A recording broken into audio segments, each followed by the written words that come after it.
From Relay, this is Connected, episode 527. Today's show is brought to you by Ecamm, Squarespace, and Smaller World. I'm one of your co-hosts, Federico Vitici, and it's my pleasure to introduce Mr. Stephen Hackett. Hello, Stephen. Hello, Federico. How are you? I'm good. How are you?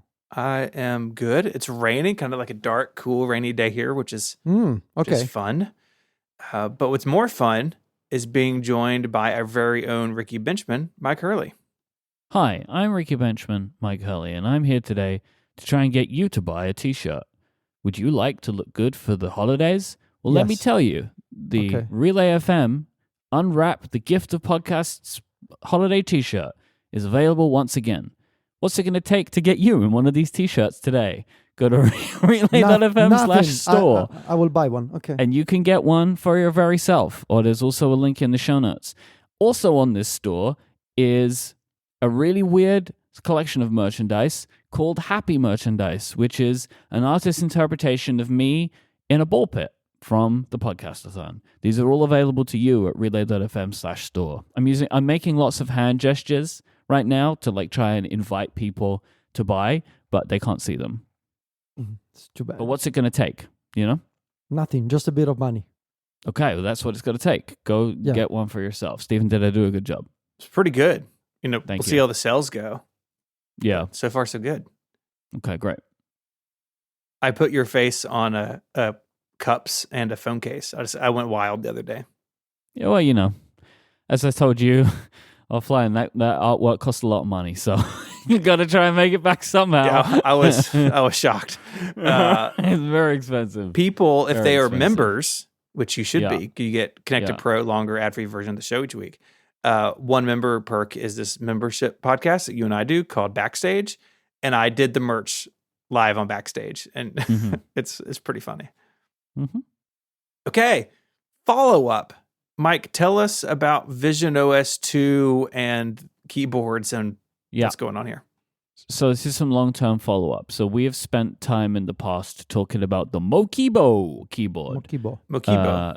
Which is the keyboard that you can kind of rub your fingers across the keys and use it as a mouse. We originally called it a sketchy keyboard and got lots of feedback from people who have used it and say that it does work.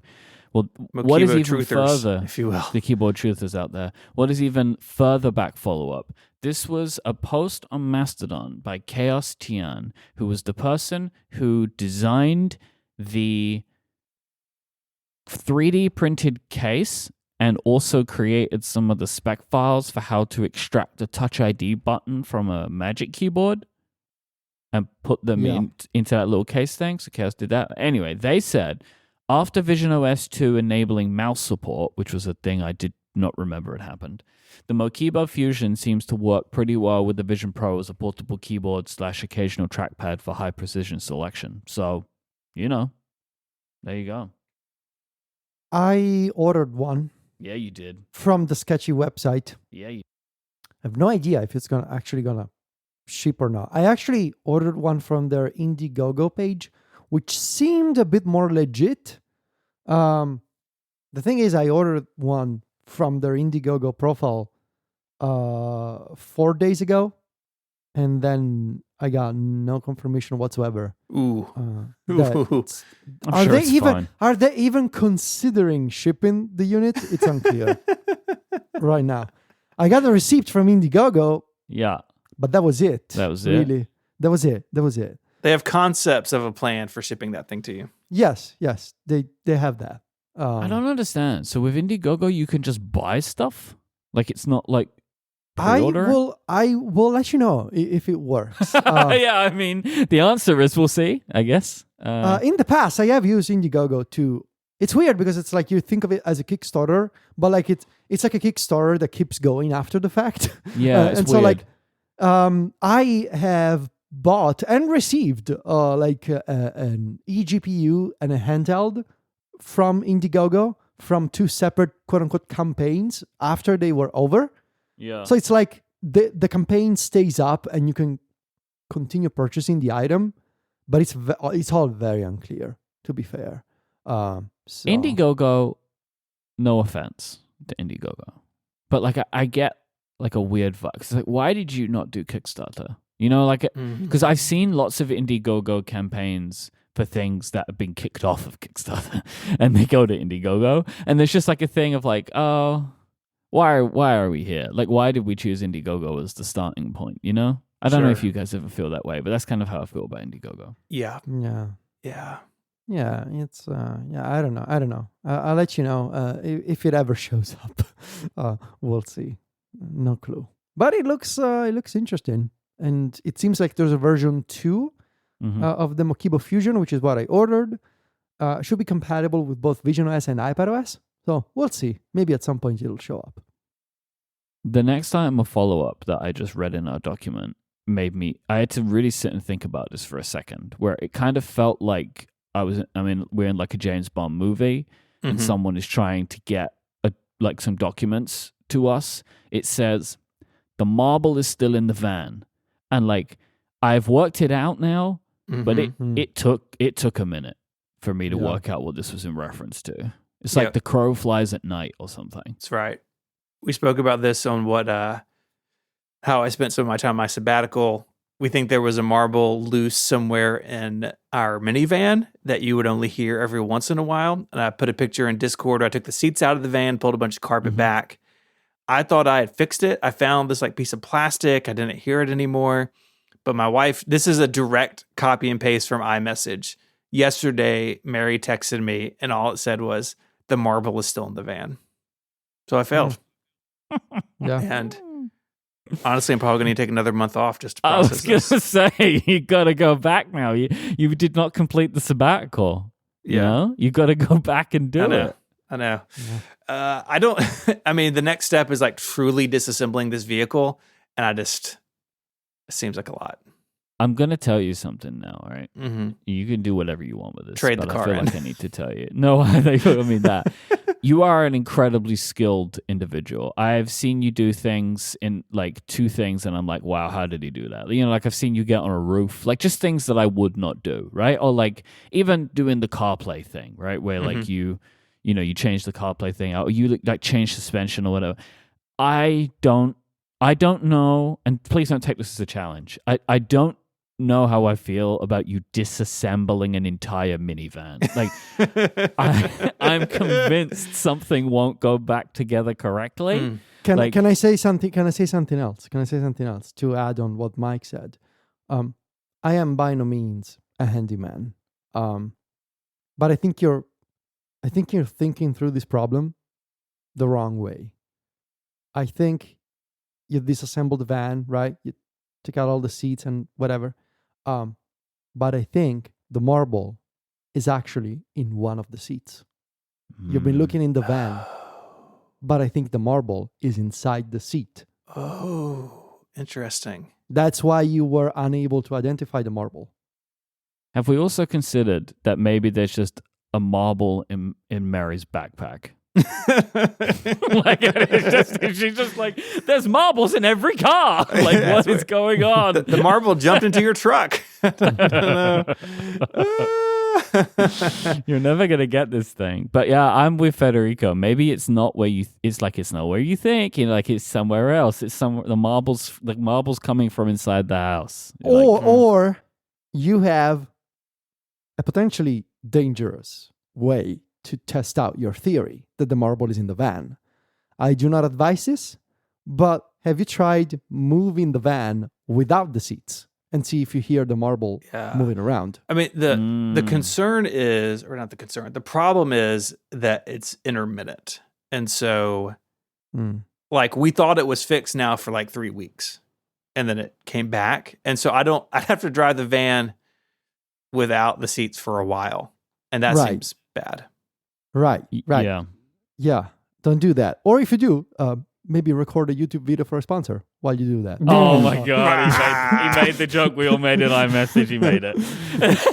If you go check your iMessage now, Federico, there's 2 references to this occurring. But yes, one way to do it is to go too fast. That's the way to do it. Just shoot the marble out of the back and get it on the action camera.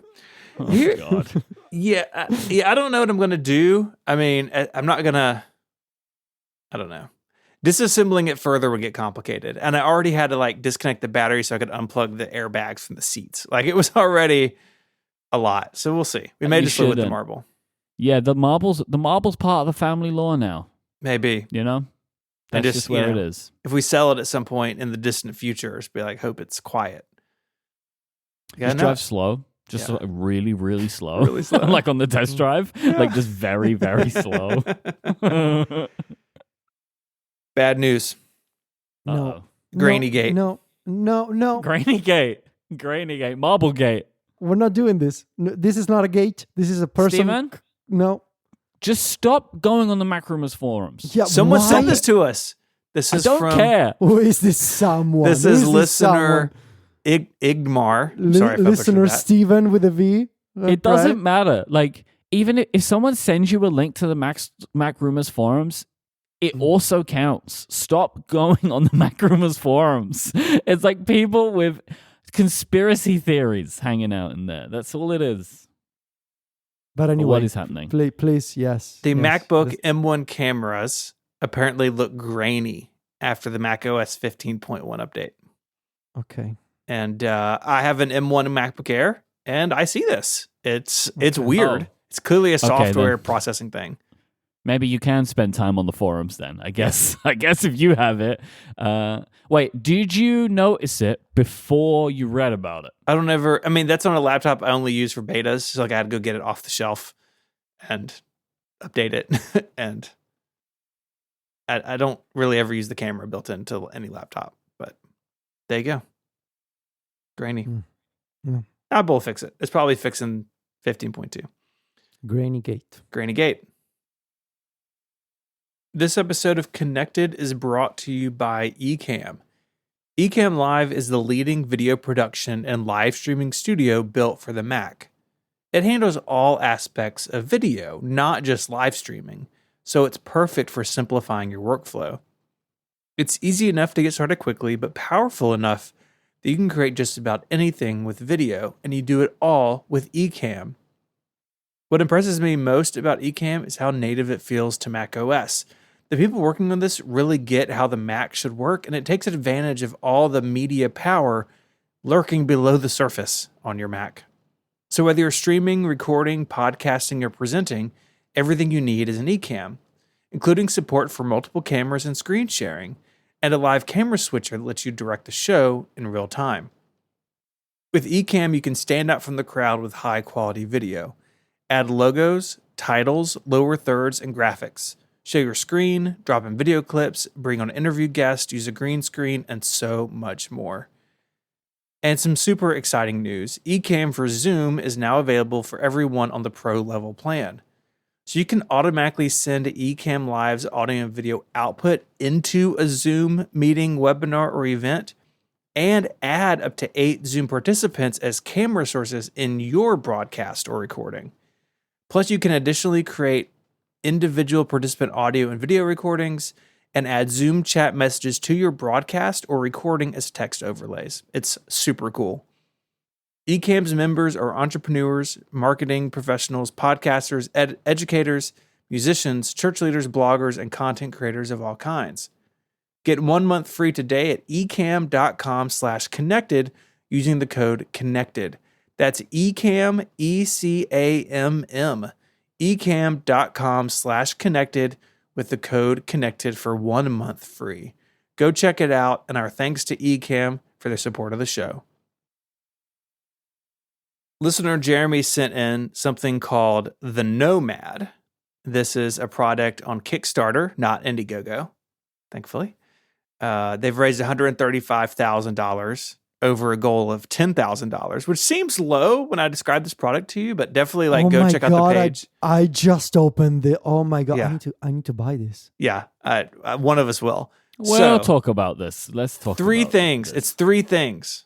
Okay, a rugged waterproof tablet, a premium portable speaker, and a mobile CarPlay system. These are not 3 Kickstarters.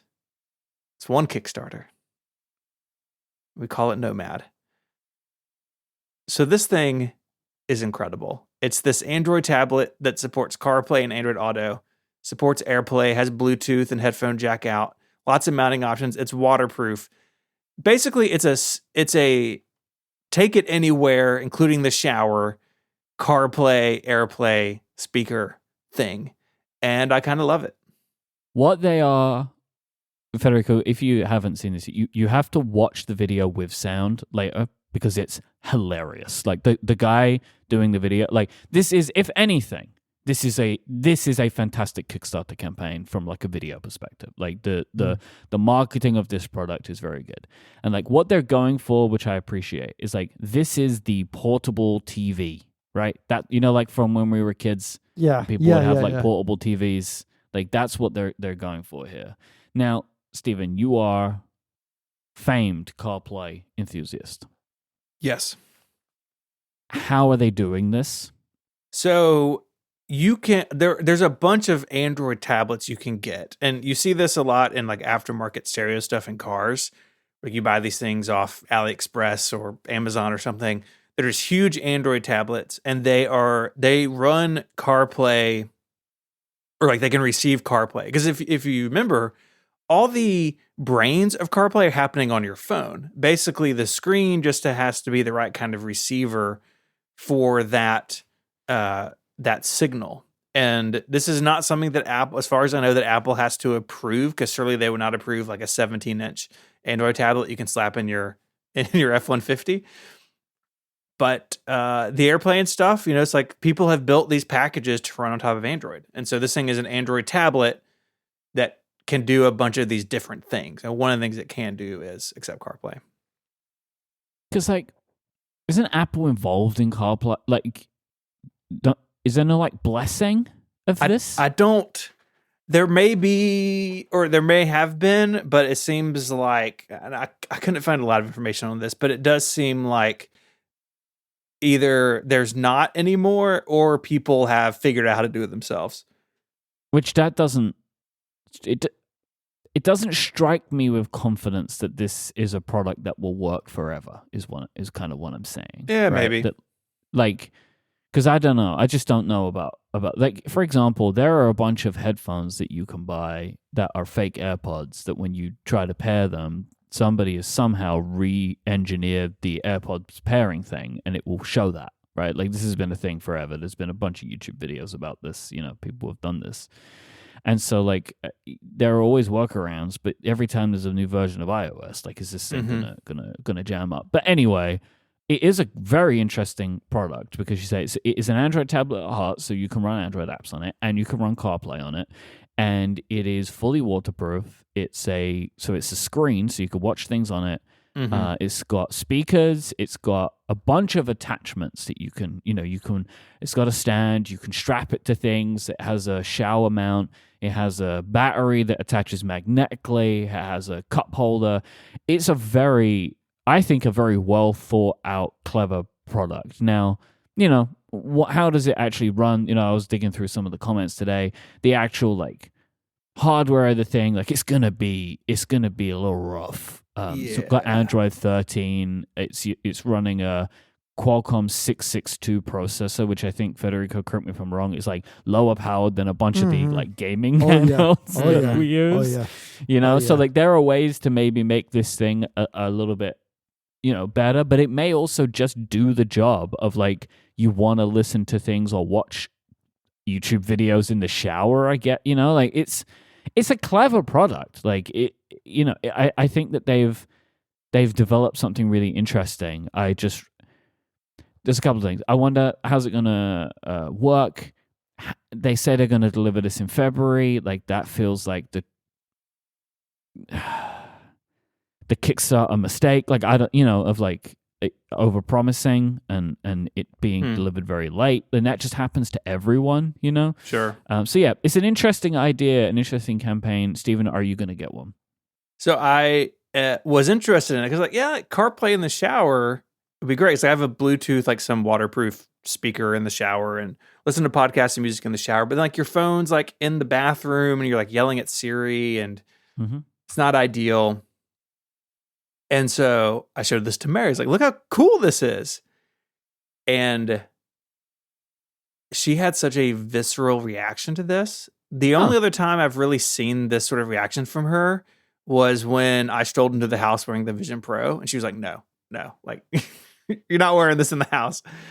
She's like, "You cannot have a screen in the shower." I was like, "Well, it's not like a camera." Like I think I was like, "It's not like having an iPad in there." She's like, "No, like that's too much." Like interesting. Very visceral reaction to it, and she doesn't mind the Bluetooth speaker. Like she uses it too, but something about this she did not love. So probably You're not showing sad, up in right? my household. You're sad, I bet. This feels like they made it for you. This feels like an end point to a thing we've been talking about for ages. Yeah. And maybe I could build my own. So in Googling quietly in the background, I'm not going to link to it because like no one should actually buy this.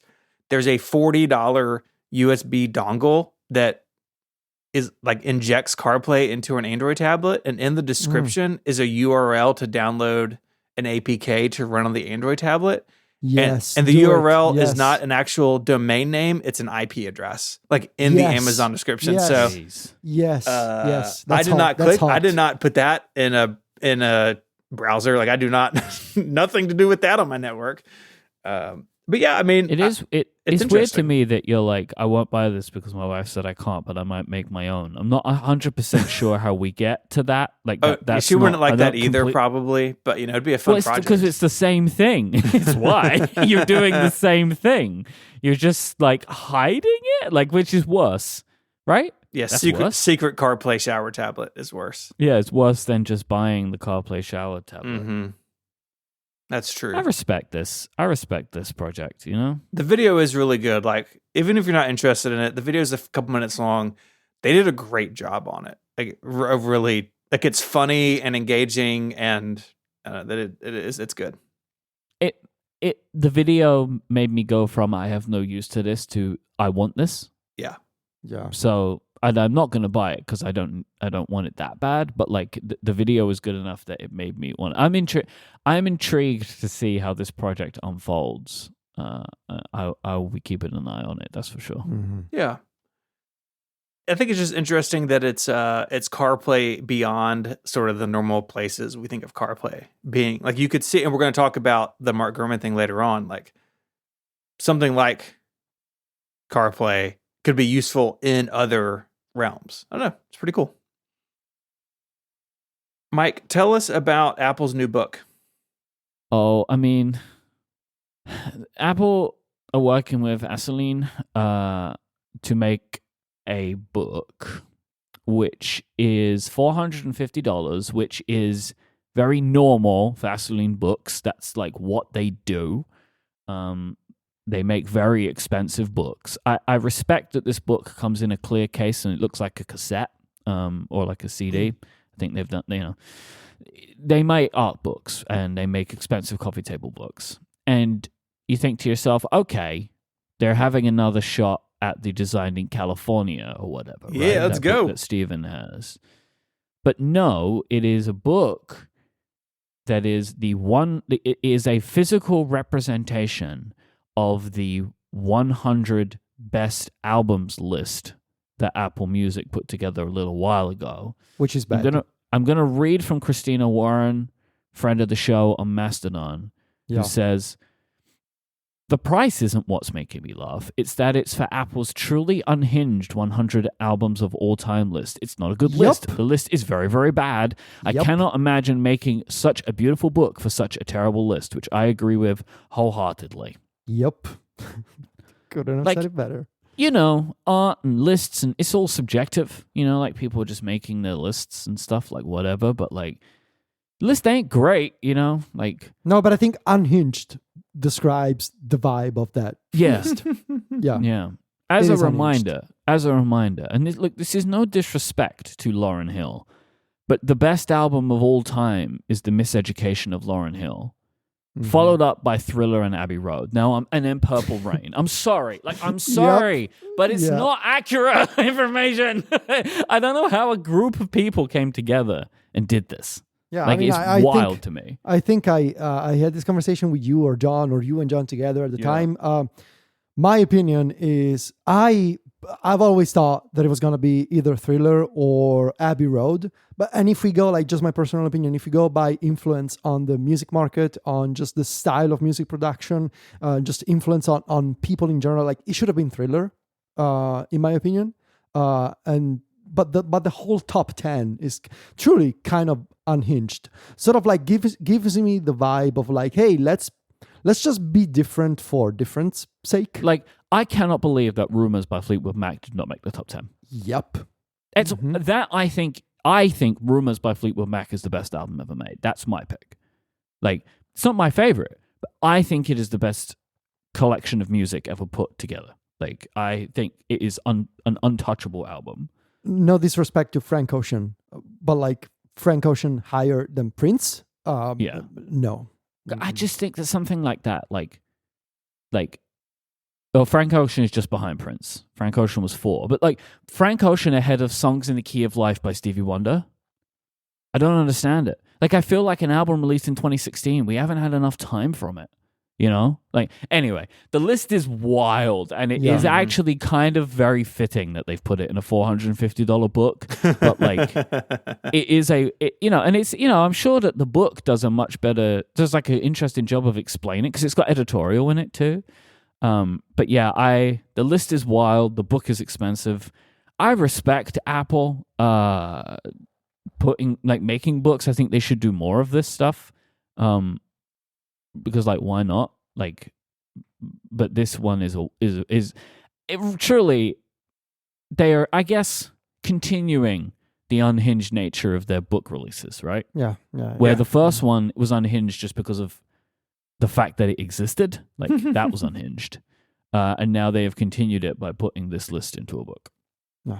Designed by Apple in California was a couple $100 when it was released. I think it was like 300, wasn't it? Yeah, and you can now on eBay they go for over $1,000 a copy. Given the vibe of this list, this book should have been $420, not $450. Blaze it. Yeah, absolutely. There's a new iOS 18.2 beta that we can discuss. 18.2 beta 3. Apple keeps rolling with this 18.2 beta for a rumored release date. It now seems of the week of December 9th, according to Mac Rumors, and some information they received from the EE carrier in the UK, I want to say. It seems like that's going to be the launch week for 18.2. So Apple basically shooting to have 18.2 and more Apple Intelligence features out before Christmas and the holiday break. There are some changes in Beta 3 as well. There's the new ability for cameras, a couple of things for camera control, really. There's the previously announced ability to lock auto exposure and autofocus with camera control with a light press. Have any of you tried this? I tried this. Yes, I tried this. I continue to be, what's a good word in English? Mystified by camera control. Yeah. It's too complicated. I have no idea what I'm doing. Like, honestly, I enabled this and I was like, okay, it's one more thing that I need to learn. And I tried it for a couple of days, basically never used it, and went back to my simple, just press the button to open the camera and press it again to take a photo. Same. So the way it works is when you open camera control, you light press and hold, and then it will lock the focus and exposure on what is in the center of the frame, and it will keep that lock until you let go or take the photo. If you remove it, then it gets rid of the lock again, which is like, okay, this is not the way anybody expected this. What we expected was this to work like a camera works, and they didn't really do that, or they kind of did. I don't know. Maybe they kind of did. Steven, did they do this? I don't know. Nevertheless, it's weird. But they did add a thing that I do like, which is there is a new option for require screen on. Yeah. So I turn that off, which now means that I can just press the camera control button and it always opens the camera. I don't need to have the screen awake first. I think that is a good feature of making it more natural. I will say I am a camera control user. That is how I open the camera, and it's how I take photos now. Like, I have internalized it. It works for me. Absolutely. But everything else, I don't really do. I do leave it on the switching of cameras. That to me is like the only thing I ever want to use it for. It's just to swipe to switch from like the 1x to 2x to 5x and the selfie camera. I think that is like a great feature, and that kind of is it for me. My take is that the camera control settings are better than camera control itself. Yeah. They got lots of options, right? But they're scattered. They're scattered across the settings app in a bunch of different places. Yeah. Some of them are in display. Some of them are in camera. I mean, but that's, I guess, kind of fitting for the complexity of camera control. Right. Complex feature, complex settings to find. That's what I say. There's now the ability to share an AirTag with selected airlines to locate your luggage. Yes. And I think, Myke, you have thoughts about this. Yeah, so the way this works is you, like how there is the new sharing of items, right, in Find My. This will allow you, and there's a bunch of airlines that have opted in, or you can choose to share it with an individual for a set period of time. So essentially, if your bag is lost and you have an AirTag, you can go to the baggage counter and share that information with the person, and they can then, I guess, more easily find your bag. Because I don't know if you've ever had this happen to you. You arrive at the airport and they're like, and your bag doesn't come out of the baggage carousel, and it's always like this could take up to an hour to get your bag. And I think part of it is finding your bag is complicated, even though it's in the system, because there's lots of bags. Maybe this will help that. But I just had this happen to me when I was on my way home from the podcast-a-thon. I was going through Chicago, and I wasn't flying the same day. For some reason, the airline took it upon themselves to check my bag to my flight the next day. Now, this was not a thing I wanted, nor was it a thing I asked for or anybody told me they would do. And when I went to and spoke to the person at the desk, they were like, "Yeah, they shouldn't really have done that." I was like, "Great, can I get my bag, please?" And they were like, "Yeah, but it could take like an hour." And I'm like, "All right, well, I'll wait for my bag." So and I was like, "Where will it be?" And they're like, "Oh, do you see that baggage carousel? Like they have like a specific baggage carousel. Like it will come out here." And I'm like, "Okay." So like 20 minutes pass, and then like so they say they know my bag is like there to go retrieve it and like bring it. 20 minutes pass, and I open Find My, and it's on the original baggage carousel, just going around. So like they didn't deliver it to the correct place. Now, if I wouldn't have had an AirTag on my suitcase, I don't even know how long it would have taken for me to find that bag. Because like at a certain point, it would have gone back into the system again because nobody picked it up. So like AirTags are great, but it would have been way easier for me if I would have been able to say, "Hey, I have an AirTag," and then share it with the person. I'm expecting that could have solved things. But nevertheless, this is just an endorsement from me to you. Put AirTags in your suitcase. And my extra tip for this is one AirTag on the outside, one AirTag on the inside. That's what I do with my suitcase, because AirTag on the outside is good for indicating to someone if your bag is lost that the bag can be located, right? Like that's why it's there for. Someone can scan it with their phone and contact you that way.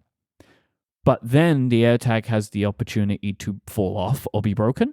So I also put one on the inside, which is for me, for finding it in case something like that happens. So that's my top tip for AirTags and suitcases. Did I ever tell you the story of something I did a couple of years ago where I remotely rescued a dog on Instagram by teaching a famous Italian influencer how to scan an AirTag? Absolutely not. You did not tell us that. Okay, this is something I did. Okay. So I follow this influencer. She's very popular in Italy. She's also a TV host. She posted the story a couple of years back in the summer. She was on vacation somewhere fancy in Italy. I want to say Sardinia, probably. She posted the story of this really cute dog.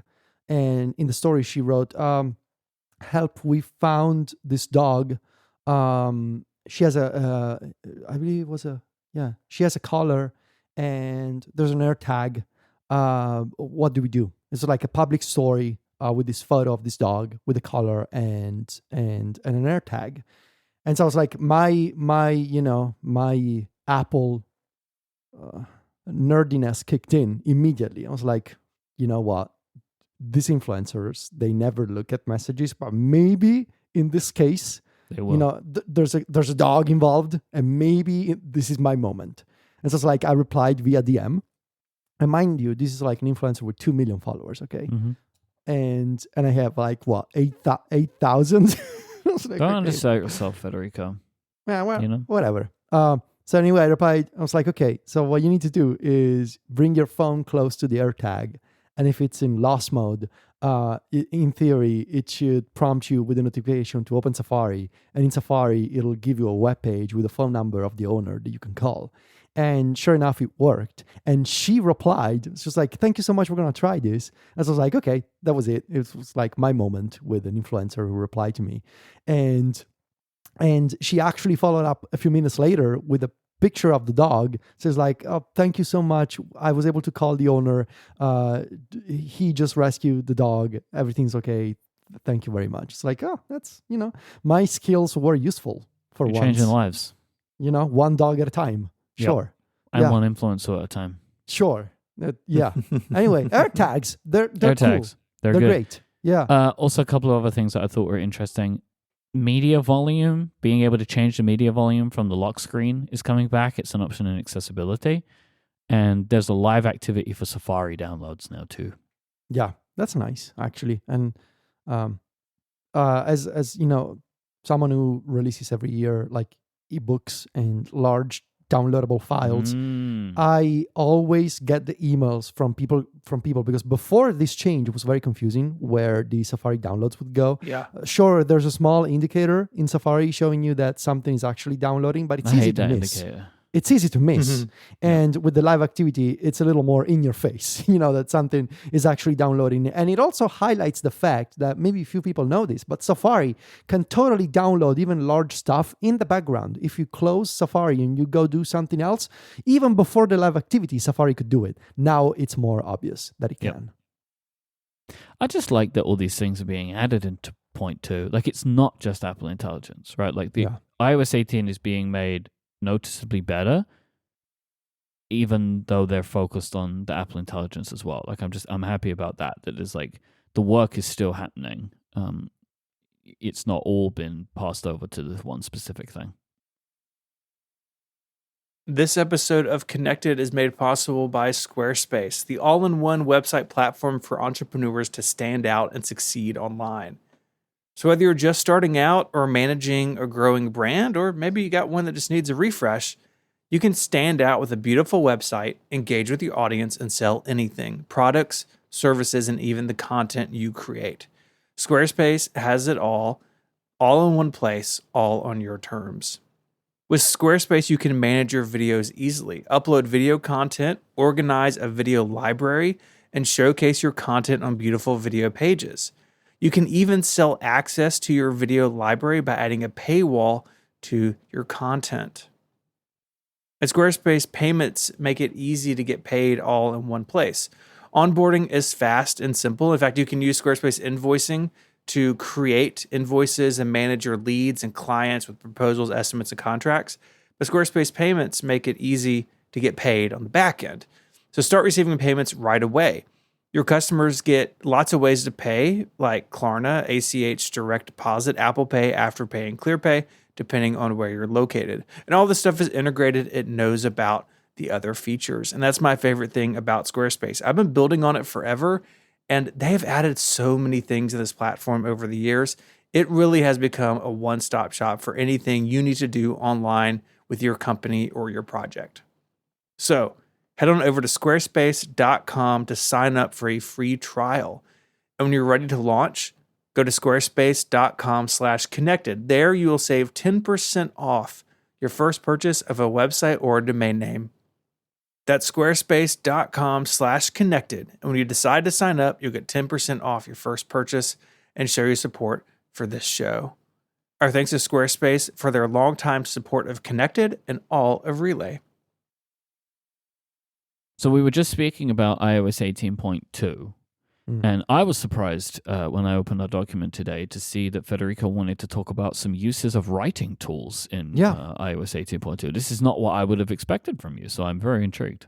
Yeah, first of all, I like to keep people on their toes. You got to keep guessing. You got to zang on them. Yeah, exactly. When people form an idea of me, that's when I know it's time to change. Because no, but seriously, the thing is, I obviously have my very strong opinions on generative AI, on the training that was done, how it was done. And as we discussed in the previous episode, this is not meant to be another of those political segments. Unfortunately, by and large, the damage has been done from that perspective. And I wish I had the strength and the power as an individual to undo what has been done, but I cannot. And so for the past few months, I have found myself at this crossroads where these features are happening. These features are coming. Apple is working on them. Other AI companies are continuing the rollout of their products, and there's very little I can do. But the more, having an opinion about something doesn't mean that I'm ignoring that it exists, right? And the more I keep observing this space, and the more I keep, reading and testing and playing around with these things, the more I think I am coming. This is just an assumption that I have, but I think I'm coming to a conclusion in my head, which is I fundamentally despise generative AI in the sense of a software that aims to replace human creativity and human output. There's nothing I can do about it. I really, really strongly dislike it, especially for illustrations and images and photos, quote unquote photos. But at the same time, I find it more comfortable when there's an application of AI. I believe people in this field, they call it assistive AI as opposed to generative AI, where it's really meant to assist you with certain tasks. And you still got to do the work. Like in my case, I still got to write. I still got to research. I still got to do my job. But there's essentially another tool in my toolbox that I can use. And that makes me more at ease than, say, write an essay for me, or write an email for me, or create an image for me. And so I've been looking into this sort of stuff, not just for Apple Intelligence, but for other AI tools that maybe we'll talk about later.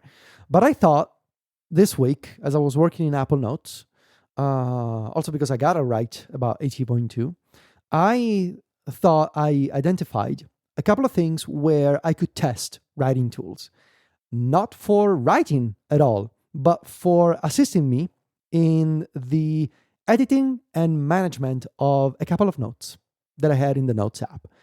Two very different types of notes. The first one was a list of payments for the current year, payments and related tax rates that I needed to keep track of. And this note was all kinds of messy. It was not properly formatted. Some payment amounts were inserted in the note with the symbol, the Unicode symbol for euro. Others were just saying 25 euros, spelled out. It was all different formatting. There were really no sections. It was all plain text. It was a note that I understood, but it was not nice looking, and it was not neatly organized or well laid out. Mm-hmm. And so I thought, well, here, let's try writing tools here. And especially the flavor of writing tools in 18.2 with ChatGPT integration, with the ability to further refine your query, but also to compose something using ChatGPT. So what I did was I took this note and I said, can you take this entire document? This is actually me typing out these instructions in natural language in the writing tools ChatGPT text field. Can you take this note and give it consistent formatting? Make sure you always label these payments a certain way and these other payments with a different way, and the tax rates, put them into a different section. All of these sections should be organized by month, and I want you to create sections for each month. And sure enough, it did that. Writing tools with ChatGPT did that, and it took the contents of my note and reformatted the note, gave everything a consistent, For example, euros were all transformed into the Unicode symbol for the euro currency, and everything was organized by month, and the payment types were organized with the same order with bulleted lists. It was really well done. Couple of things where so I was impressed. I gotta say I was impressed. And even more interesting though is that I found value in being able to query that note for information later. Like for example, once the note was organized, I said, okay, can you now, this is in the compose field of writing tools. I said, can you add a section at the end where you sum up all of the payments that were labeled Mac stories and give me the total of all of them?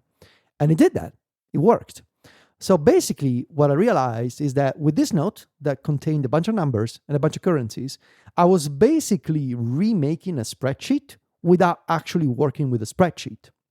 I was doing that, but instead of entering formulas, I was asking the AI to do the calculation for me. Which is much easier. I mean, like spreadsheets are good if you know the incantations. Exactly. And in this case, I was using like even the wrong terminology. I was like, hey, can you sum up this? Like, I was not using You're asking it like a person. Like a person.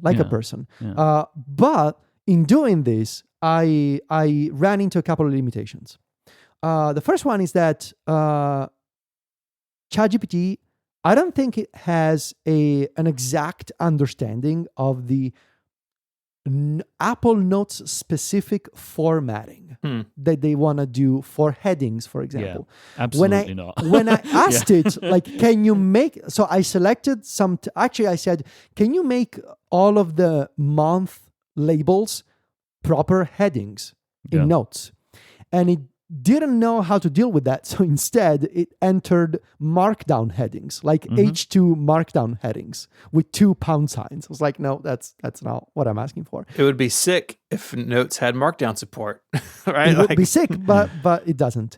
And also, like, I realized something that I naturally gravitated towards was like, okay, now that I can ask this thing to work with numbers. I was like, hey, can you make me make me like a table with these numbers? And the problem is that you cannot. Like, you can turn a selection of text into a table, but you cannot ask ChatGPT in writing tools to say, hey, just take a subset of those payments and make it and create a table at the end. That doesn't work. Yeah, because the table creating functionality is not ChatGPT, right? Like, exactly. Essentially, like, what is happening? I agree. Like, it would be great if they actually did talk to each other, but like ChatGPT is doing its thing, and then iOS is just pasting the results. Like that is essentially what's happening, which is exactly. It's kind of janky, right? It's kind of janky. It's like a lot janky. of this stuff. Like basically every part of Apple Intelligence is currently janky in some way. Like that is going on across the board. The second note was also interesting. So the second note was something completely different. It's a shared note that we are currently sharing with the Mac Stories team to make our selections for the Mac Stories Selects Awards, which are coming back, of course, this year. And there are sections in this note for each of us on the editorial team casting our votes for our preferences. So there's Federico, John, Jonathan, Nilean, and Devon. And every one of us is dipping in and out of the note, entering their selections. Mine was empty, and so I wanted a clean start. And I saw that John already had all of the sections, the categories, already inserted in the note. So I placed the cursor under my name in my empty section, and I summoned writing tools, and I said, "Can you make me a list of the same categories of words that John used?" And much to my surprise, it worked. It took all of these sections without the actual picks, just the names of the sections that John used in his section, and created basically a template for me in my part of the document. And that was nice. Some of the section names were not properly capitalized. So I selected a couple of them, And in the refine text field, I entered make this title case, and it did. Like it reformatted the selected line of text in title case. So that was cool. Sometimes it crashes for no clear reason, especially on the iPad, because, hey, why not? Let's crash on the iPad. What was also interesting is that I entered my... So that again, once again, there was me doing my manual work. So I entered my preferences, my potential candidates. And then at the end, I moved the cursor at the very bottom of the document and I went back to the compose field and I asked, okay, I believe my request was, who is the likely winner for each category based on the number of appearances in this note for each person? And yeah, and it did that. It created a list of the categories with potential winners based just on number of appearances in each category. Said, I don't know, I'm going to say something that cannot possibly be true, so no spoilers. Tweetbot, rest in peace, because it was mentioned by Federico, Devon, and John in this category. So like it did that. And I thought that was useful. Like instead of me having to like, there's no creativity in me running through a list and counting appearances. Like that's what computers do. Like, yes. Take care of the busy work for me. And so for this type of busy work, despite the jankiness of it all, I found it kind of useful. I'll say like something that has changed recently too, like ChatGPT just got web searching capabilities. Yeah. Oh boy, is it good. Oh my God, it's so much better than Google. Like I agree. It's incredible. Just how, for me, like how better at searching the web that is. And I've had similar experiences with Perplexity, right? Like that's what it was doing before. But I like the way that ChatGPT is doing it, like visually. But like these tools, somebody wrote into me, I haven't tried it yet, but Kagi? Yeah, the search engine, right? Yeah, they have a thing with, they're using a bunch of things and they're doing a search tool like this too. I think it's called Kagi Assistant, where if you pay for it, their pro plan, they have a version of this too. I just think as a version of like web searching, these tools are just great for searching the web, I think. Yeah, and I think you gotta hand it to ChatGPT search. They do a decent enough job linking to the sources. I've also been using it. I don't think that their search linking is any worse than Google. Exactly. That's what I also think. I think just like Google can extract a snippet of information from websites, so they also extract snippets. But what I like is that they put tappable sources, tappable links at the end of each paragraph. Yeah. And also at the very end, there's an overall like sources pop-up that you can tap and it takes you straight to the destination webpage. Mm-hmm. And I gotta say, like, I've actually been using this as my main search engine for the past 2 weeks. I actually put ChatGPT in my dock because of that. And every web search, I'm running through ChatGPT, and it's kind of wild how much better than Google is at doing this. It's no surprise to me that Google must be so afraid of this product. And I actually prefer, like, if I use this, like I have landed. So we've been researching buying a new car, for example, and I have landed on so many different auto-related websites in Italy that I had no idea existed with Google. And so I thought it was actually nice that I was using something better for search, and I was actually clicking more to get to the original source than I was doing before with Google and their front page results. Yeah, I do wonder if there's, I know I put this in myself, right? Where like, I think Google's AI stuff is getting criticism because we have long trusted Google, right? So like when Google gives a weird result, you're like, oh, come on, Google. Like, I have faith in you to do this for me. And I've had a similar experience to you where like I feel like I'm finding different websites when I'm doing my searches. But that's because I inherently don't trust ChatGPT. So like I'm more likely to click the sources in a ChatGPT search than I am in a Google search. So like this is like one of these things where just like it's not really it's not really fair to Google in a way, right? Like where I feel in that regard, where like they may be giving me as good things, but I'm going and checking something else anyway. But nevertheless, it's whatever. But the answers that I get to these, like, so for example, right? I'll give you a great search that I wanted to know the other day. How long does it take a container ship to get from the UK to America? Googling that is not great. Like, it's just like, I know this is a bad question for Google, or at least I feel like it. But I asked ChatGPT and it just told me. It's like, great. That's all I need. I don't need exact. I just want to feel like something went on the web and collected a bunch of information and gave me the answer, right? And yeah, and so I think these tools work good for that. Yeah, I think that's sort of the nexus of like Google's problem in this new era, right? That their tools rely on you to go get the information at the end, and then now they're trying to shoehorn like the AI responses at the top of the search results. Like, you can see them struggling with that shift in real time.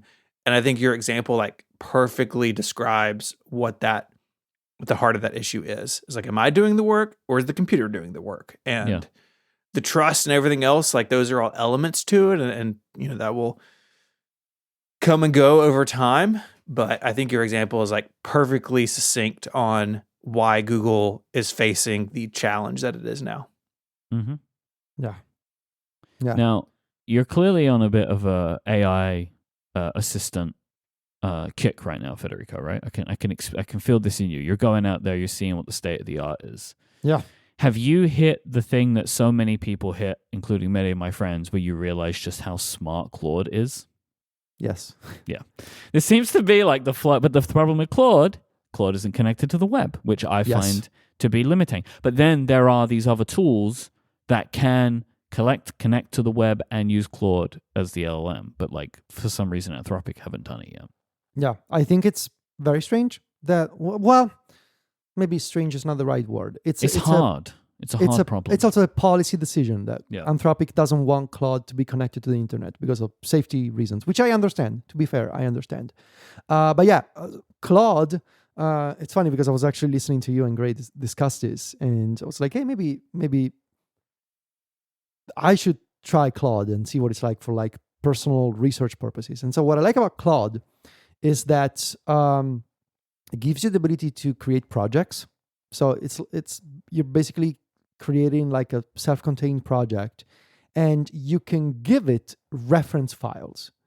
And so obviously, like, an idea came to mind. It was like, if this thing really has powerful search and reasoning capabilities, what if I gave it my own iOS reviews as reference files? Because a problem that I've always had, and maybe a large language model will be the only solution to address this problem, is I've been writing these reviews for 10 years. I posted a screenshot on Threads today. I did the word count of all those reviews combined.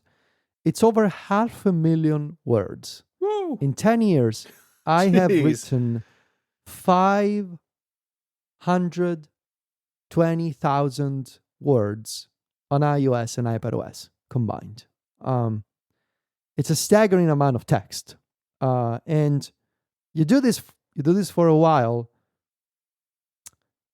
the lines get blurry in the sense of like, hey, when did widgets become interactive? Yes. Or even more esoteric stuff like, hey, when was it that accessibility was moved to the main page of the settings app? Like this minute iOS and iPadOS details that for years I had to use Google for, like site-specific searches in Google, searching my own website, and eventually finding the page, or clicking through multiple links. And I've always thought, wouldn't it be great if I had a system? This was like, I was having these thoughts before large language models. Like, wouldn't it be great if I could just query a database of my reviews to find a specific bit of information and remember when something happened? And so I thought, well, I'll just give Claude the text of my reviews and I'll start asking questions and see what it's like. Because I'm basically I'm basically, in a way, training the AI to reason over my own work, right? That was the goal. And so, spoiler, even with the biggest model, Claude Pro, with the 3.5 Sonnet model, it doesn't go over, they call it tokens. They don't call it words, but it doesn't go over 200,000 tokens. Are you paying for Claude? Right now I am because of this, because I wanted to try this, yes. Okay. Did it work when you paid, or it still doesn't work? So even if you pay, you cannot go over 200,000 tokens. Okay. Which means that my 500,000 words far exceed what is possible in Claude right now. Maybe this is like a long-term process, like upload each document and say, take out everything except the details. And like shrink each review down. Oh, maybe. Right? Like just say like, take a look at this. Just create another document that is just facts, feature, like but then again, I wouldn't be able to do what I've been doing. So basically, 10 reviews, I cannot upload. It can only do 3 of them. My latest 3 reviews, 16, 17, and 18. That's the maximum I was able to otherwise, it actually gives me an error. It says prompt is too long. But what I've been able to do is like, I've been able to ask for hey, can you give me a summary of the widget changes across the latest 3 releases? And can you give me a list? And it said, okay, sure. Here's like, it does take about 15, 20 seconds to process, but it works. Like it runs through all of my 3 most recent reviews, and it gives me, okay, iOS 16, this changes to widgets. iOS 17, these other changes to widgets. Then I was able to say, okay, can you tell me how I described these changes? And it gives me quotes that I used, like expressions that I used. Or I could go like, hey, how did I conclude my iOS 17 review? And it gives me like the final sentence that I use. Like this sort of stuff. It's like having a superpower. Like this is the work that I've done. This is my life's work, really. And there has never been a good search method for that work. Mm-hmm. This system gives me a solution, but it's very costly and very expensive. And even with the most expensive option, it still cannot handle 10 years of work. Yeah. But still, it's remarkable. And, the fact that, I really like how, and in general, like Claude seems to have, I don't even know how to describe it, like a better way of thinking. I don't know, they don't really think, but it's got a better way of accepting back and forth and refining and just, getting to the result you want with fewer magical word incantations. It feels the smartest. Yeah. So yeah, that's eventually I would like to have something like this. And this is what I mean by assistive, right? The generation of this work I have done and I will continue doing every year, sit down with my iPad and I write my review of iOS and iPadOS. Now, I'm human. I cannot possibly memorize the entire text of 10 years of iOS reviews. But that text is out there. I would like to be able to search it. Current search systems mostly suck. This one is pretty good, but limited in terms of amount of text. Yeah. So, yeah, it's remarkable, but limited. In Discord, we have discovered that you've basically written something the length of War and Peace. There you go. Okay. Which is also a great way to think about iOS. And iPadOS. Wow, yeah. Times of war and times of peace. You know, like yeah. Very fitting. This episode of Connected is made possible by Smarter World. If you're into podcasts that delve into how tech shapes our lives, and I bet you are, this ad read is for you. So let's start with a couple of questions. How do you control a robotic forearm with just your voice? What technology allows cars to communicate in real time as they drive? And what's inside the smart plug that reduces home fires and saves lives? If you're curious about the answers, check out the Smarter World podcast.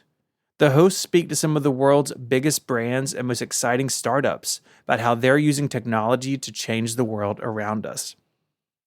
Host Kyle Fox recently spoke to the folks at Honeywell about how smart energy is changing the buildings that we work in, while Applied EV shared how they're working to bring autonomous driving vehicles to delivery fleets and commercial vehicles. And in another episode, Damon Motors explained how they're redefining the ride experience with their electric motorbike. The podcast features guests discussing technology topics from drones to software-defined vehicles and smart home innovations. They explore the stories behind the tech that we use every day. You can listen to these conversations by searching Smarter World wherever you listen to podcasts. That's the Smarter World podcast. Search for it now and check out the link in the show notes. Our thanks to Smarter World for their support of Connected and all of Relay. Yesterday, Mark Gurman published a report on Bloomberg detailing the Apple Home Hub, or like Home Control Center. Not quite sure what to call this thing. Basically, what Gurman says is that this is an iPad-like device that is designed to go on a wall or with a stand, in the kitchen or something like that, that would give you control of your smart home and your Apple ecosystem stuff. And so this is what he says. The company's gearing up to announce the device as early as March, which is wild, and will position it as a command center for the home, according to people with knowledge of the effort. It will also spotlight the new Apple Intelligence AI platform, said the people. The device has a roughly 6-inch screen and looks like a square iPad. It's about the size of 2 iPhones side by side with a thick edge around the display. There's also a camera at the top front, a rechargeable built-in battery, and internal speakers. Apple plans to offer it in silver and black options. What do you think, Myke? March is aggressive. That is exciting to me. I'm surprised at the March timeline. I like a lot of the stuff that he talks about with creating a kind of and to be clear, what he has done with this report is collect up some previous reporting and add to it a little bit. So there's like some details that are new, like some of the physical attributes, like that you could maybe have like a speaker dock and you could put it on the wall. Like these might be separate. Can you put it in the shower? This is going up against the Nomad. We'll find out. I sure hope so. And like the release time frame and stuff is new too. But things like combining some of the best parts of the operating systems. I liked this one thing he mentioned about like that they might put some sensors in the device that depending on how far away you are from the device, whether you're querying it or just looking at it, the device may be aware of people's proximity to it and like show different types of information. This feels like a very well thought out product, and it seems like Apple's doing what they do best when they do it, which is like combining and taking from different parts of their operating systems, right? So like take a little from Vision OS, a little from iPad OS, a little bit from TV OS, or essentially all the same thing anyway, but like, and kind of being able to mold something interesting together. I'm happy that this is the product that they're looking to do. I'm happy that they're not starting with the really expensive one that apparently has a robotic arm. That I'm pretty sure is like Mark Gurman's sleep paralysis demon at this point. He loves the robotic arm. Talking about it. Loves it. Because I just feel like if he is right, then he will get to rub this one in everyone's face, because I think a lot of people think they're not going to do something like this. But just like in general, we've spoken about it before. This is a product that I want. Same. I want a basic version of this, and it feels like they're going to give me a little bit more than that. Or actually, maybe a lot more than that. And that's amazing. Like, I am happy with just a device that has a speaker in, like a HomePod, right? That I can talk to the assistant and it will show me photos and maybe a shared family calendar. Like, that is all I want. But it feels like that they're actually going to go to the better route of like, hey, but what if... I don't know if this is a better route. Hey, but what if another OS? And it's like, but potentially combining this and tvOS, I think is great. I think that will be good for the Apple TV too, like to kind of maybe give it a little bit more. Yeah, this is great, and I am very enthused by the idea of having this in my home within 5 months from now, because from the previous reporting of this product, I figured this was probably this time next year kind of thing, rather than like in 5 or 6 months from now. I'm into it. I dig it, and I really hope that they do it in the way that they mentioned. I think having it wall mounted is super interesting. I think it really opens up the ability to like put this by an exterior door or like in your entryway. And yes, you can plop it down on a stand that I'm sure will be an extra purchase. So a lot of these things are really good in the kitchen, but they're not good just in the kitchen. I think it's really interesting. And in the article, it talks about like having like a HomeKit security cameras up. Like you could see you would maybe want this in other places. And I think if Apple is using tvOS or like some combination of things under the hood, I think that's wise. We don't need yet another OS. But the thing I couldn't help but notice it's missing in here, I think a lot of other people thought about almost immediately was like, what about iPad apps? Like, is this tvOS plus some widgets plus some, photo slideshow stuff? And like, is that enough? Or do you want more for full-blown widgets or full-blown apps on it, even as like an escape valve, like they are in Vision OS?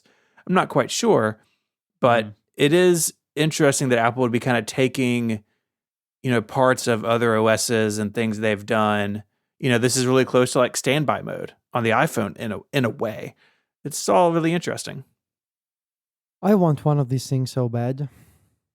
Like really, just the idea of something square shaped, it seems, that potentially has a rechargeable battery base with speakers that I can use for music, I can use for podcasts, and ideally I can move around, and I can also use for FaceTime calls because it's got a camera, and I can use for stuff like timers, check the weather, play some music, play some podcasts, and HomeKit controls. I mean, yeah, that especially, I would say especially if it's portable. Which seems a little unclear. Germer mentions a rechargeable battery, so why would you have a rechargeable battery unless you're planning to make it portable around the house? But yeah, I mean, I do find it interesting that it doesn't seem like there's going to be an app store at launch.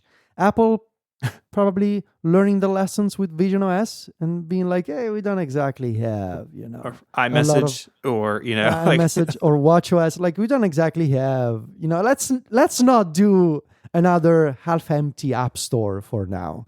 And let's not ask developers to create apps for yet another platform. Do you not think they would just say it runs iPad apps?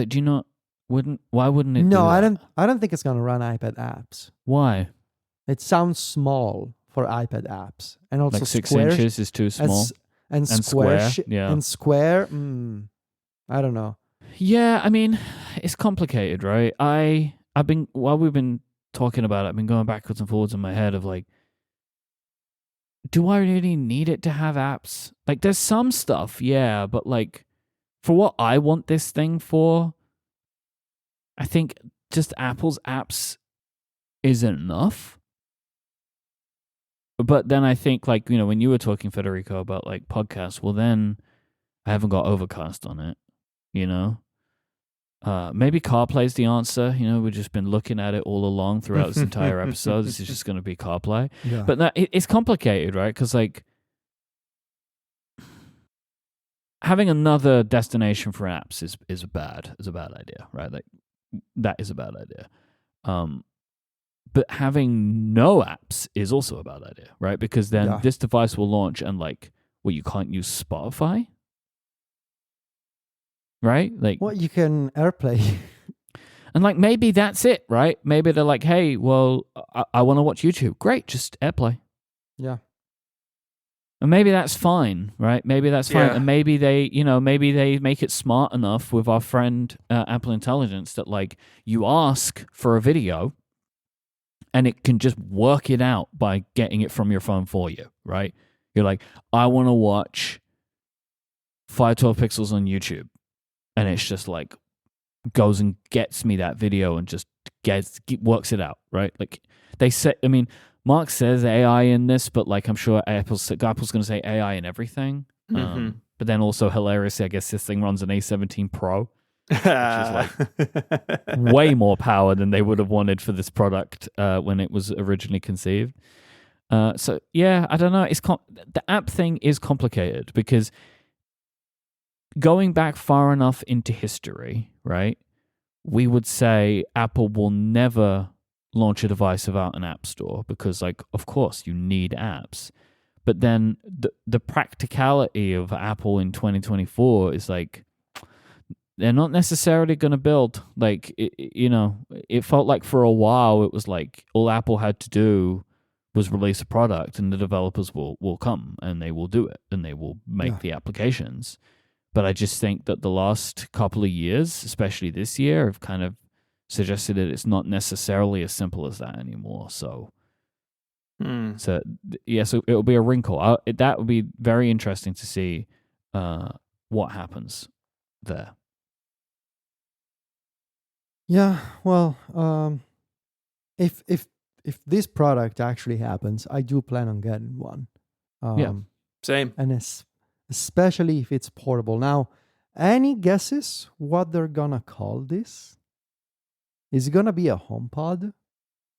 I think if they don't call it the HomePod, then they have messed up. Like, this is HomePod. Yeah, HomePod right? Max, HomePod Pro. HomePod Pro. I could see HomePod Pro. Yeah. The name is terrible though. HomePod Pro. Yeah, I mean, it's not above Apple. We have iPad Mini parentheses A17 Pro floating around. So true. Yeah. True. Yeah. HomePod A17 Pro. There it is. Just it's right in front of us the whole time. Yeah. I think they've got to. I think they'll tie it in with the HomePod brand. Even if it's not really the same thing, but I think HomePod has the ability to extend onto other things. Like if they, there's also that rumor floating out there of like an Apple TV soundbar combo type thing. Like all of these things can be in the HomePod family, just like AirPods are, a whole family of products now too. People understand that and get it. Yeah. HomePod is a good name too. Like it is. Just like in general, like it's actually a good name. Yeah. Wallpod. No, that's a terrible name. We won't be going with that one, which means they might go with that one. I don't know. But like, yeah, I think creating more products in the HomePod family is fine. Even if they end up calling this one the HomePod and renaming HomePod to something else. Yeah, maybe. Or killing it. Yeah, why is that big one still for sale? I mean, come on. Just get rid of that and have the HomePod and it's this one and then the HomePod Mini and it's just a little speaky, I don't know why I called it speaky. Yeah, that was weird. I don't know what that's about. I don't know what that was for. I don't know why I said it and I regret it. And what I hate sometimes is that the things that I say are recorded and they're not just things that I say and everyone's like, Myke, why did you say that? And I'm like, I don't know, man. I'm tired. And then we just move on because now I've said it and it's out there forever. And people are suggesting it as a title already, which is good. Yeah, a little speaky. Little speaky. It runs a little widgy, They're all... It would run little widgies. Now come on. I know. Now we're talking, Steve. I got to get one of these. I got to get one of these for work, No, but like, what do you think though? Widgets though would be good, right? It'd be awesome. I'm reaching into my desk drawer and getting Underscore's credit card out right now. But like seriously though, this would be a huge. really great widget experience. Yeah, I mean that's why I thought about Standby on the iPhone, right? This completely widget powered experience that, parts of it are a little like weird to customize and. Why is that not on the iPad? Nobody knows. But like Apple's been probing around this problem for a while. And I think having the ability to have your own widgets on it would be huge. I'm thinking about, like you said it, right? Like, like Apple's apps would be enough for me. Like, I actually don't think that's true. And I think if you have something like this, you would want Spotify, you would want Ring, or you would want, whatever other security systems that are out there. Like, this should be open to everything in the ecosystem, and widgets are a great way to do that in a way that's not fiddly or like complicated to use. Like, oh, this is like some fun, colorful things to interact with, and then I can move on. Right? No one wants to like stand in their hallway poking their wall computer. Right? This should be glanceable, quick type things, and with interactivity and widgets, you're basically there. I will just restate that. It's like, so in general, yes, this product should have more than Apple's apps. I just mean like for what I personally want it for, like all I need is my calendar, photos, and being able to talk to it. Like that's kind of all I want. And have weather. And like so I don't really need more than that personally for this thing. Like I wouldn't even use this for music because I have Sonos throughout the house, right? Mm-hmm. So like I don't need it. Be cool to control the Sonos from it, but that's probably not going to happen. But like I just for me, like where I imagine this in my life is replacing my Echo Show, which is like the most annoying piece of technology that I still have and is in daily use, and I hate it. But like, like I want to control my home stuff, right? Well, it's going to do that. It's in there. And like, you said you'd need Ring, which is great, but I don't need that. I have HomeKit cameras. So like, for me personally, this thing Apple's current existing OS ecosystem would give me all I need to be what I want that product to be. But it is undoubtedly a better product by being able to use the podcast app that I like, use the music app that I like, be able to have widgets from every app that I want. Like that is a much better product.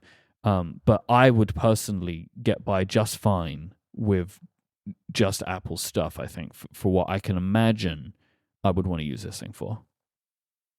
But they should do it anyway. Should. Yeah, it's going to be exciting. I think this would be a nice addition to a lot of people's setups because in a way, Apple has tried to make tvOS this, right? Like over the years, right? They've added some smart home stuff and like you have the control center in tvOS and some of the stuff lives over there. But you got to be in front of your TV and you're using that, the Siri remote and it doesn't, like it's still a TV first and they've kind of added these other things to it. And I don't think that's really worked. Like it's nice that that's there, but it's not super compelling. And your TV's not in your kitchen or by your door where you would want this thing. And so this being smaller and more flexible and building it for these sorts of interactions from the beginning, that's all good. I don't know about you guys, like a lot of like the home screen stuff and the screensaver stuff and all that, like that's great, but like it's nice. My TV's not on all the time. Yeah, like same. I don't leave the TV on, right? Like I see these things when the TV's on and we're waiting to do something, like even stuff like the ringing, like when someone rings my doorbell, if I have the TV on, it will show them. Yeah, it's a HomeKit doorbell. I've seen it once in 2 years because the likelihood of when I'm watching TV that somebody rings the doorbell is the overlap isn't there. Like I watch TV later in the evening, like it's not on in the daytime. So like, but having this one device that would just be the thing that is in the place on the kitchen counter, and like I look at it and I know that all the stuff is there. Like even just like the home screen of it, make it the photo lock screen thing which is doing the smart, like my beloved watch lock face, right? Like all of that stuff, they've got all of the component pieces of technology now. It's just a case of bringing them together, and that excites me because I think it will be a better product than the other stuff that they've done. The last thing I'll say here is that the March timeframe, we touched on it. So these rumors have been out there for a while. It seems like this has been kind of cooking for a bit. March seems like an interesting time to have a new product, but I also don't think this probably rises to the level of like a WWDC keynote, and maybe they want it out before the fall. So like March is interesting. I could see it being that being true and accurate. I saw another rumor today of like a potential that new iPhone SE with like the full screen one is also looks like it's potentially on track for March. So they may have like a March event, where they got a few things. I dig it. I think it could be a lot of fun. This year in March was the iPad Pro. Yeah. No, that was May. That was May. This year in May is what I said. Yeah. I think Zoom crackled and you misheard me. I'm pretty sure I said that. Again, there is no recording of this, so there's no way to confirm. There's no way to know. You can't hit back in Overcast. It's not possible for anybody to know, so it's fine. Well, I think that does it for this week on Connected. If you want to check out the things we spoke about and check out Relay's merch store, we got our holiday shirt and we've got Myke's face on a bunch of stuff. All those links are in your podcast player and on the web at relay.fm/connected/527. You can find all of us elsewhere on the internet. You can find Myke across a bunch of shows here on Relay and his work at Cortex Brand.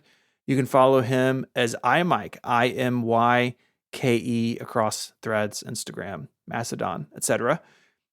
Federico is the editor-in-chief of MacStories.net. You can find him on a bunch of podcasts over there. App Stories is a must-listen for me every week. I never miss it. It's great. And you can find him as Viticci, VITICCI. You can find me as ISMH86 online. I write 512pixels.net and co-host Mac Power Users here on Relay each and every Sunday. I'd like to thank our sponsors this week, Ecamm, Squarespace, and Smaller World. You can learn more about them in the show notes as well. And until next week, guys, say goodbye. Arrivederci. Cheerio. Bye, y'all.